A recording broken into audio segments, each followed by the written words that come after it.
Le principal problème qu'on a ici, c'est l'accès. Peut-être les journalistes vont nous donner raison. Vous avez mis beaucoup de temps pour accéder à la cité. C'est ce même problème que nous vivons tous les jours. Aujourd'hui, voilà une population. Pour quitter ici et aller travailler à Dakar, il faut se réveiller à 3 h du matin pour arriver à l'heure. Et ce n'est pas des hommes qui le font. C'est nos mamans qui se lèvent à 3 h du matin pour aller à Dakar, ne serait-ce pour être là-bas à 8 h. Ce n'est pas l'absence de voiture, c'est l'absence de route.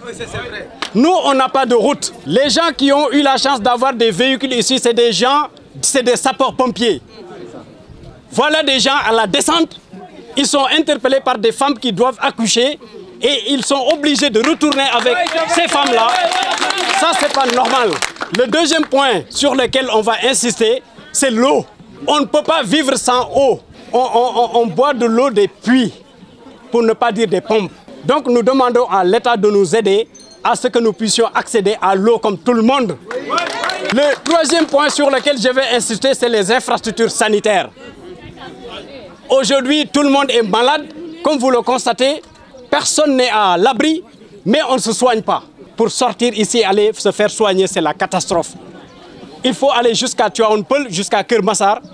Dans cette zone-là qui capitalise autant de personnes, nous n'avons aucune structure sanitaire. Le quatrième point sur lequel je vais insister, c'est l'école. Aujourd'hui, on parle de développement humain. On ne peut pas aspirer à un développement humain sans l'éducation des enfants. Aujourd'hui, pour éduquer un enfant ici, il faut, au-delà de payer la scolarité, encore débourser de l'argent pour le transport, parce qu'ici, il n'y a pas d'école. Le cinquième point, c'est, tout le monde sait qu'ici, il y a un véritable problème foncier. On n'a pas de papiers. Il nous faut des papiers. On s'est décarcassé toutes nos vies pour mettre en place une maison. Il faudrait qu'on ait des papiers qu'on puisse léguer à nos enfants. Et là, j'en appelle à l'autorité locale et territoriale. Le sixième point, c'est l'électricité. Vous savez, on ne peut pas parler de sécurité sans avoir de l'électricité. Ici, l'électricité, vous voyez, les poteaux sont là.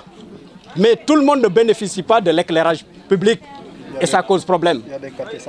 Les mamans sont obligées à la descente d'appeler les enfants pour constituer leur propre sécurité parce que là, c'est le noir total à partir de 19 h. On est des laissés pour compte. On nous a mis dans les oubliettes et ça, c'est pas normal. Il faut qu'on nous entende. Maintenant, pour terminer, je lance un appel au nouveau régime. Parce que là, on nous a laissés en souffrance. Et ça a duré. Et ça suffit.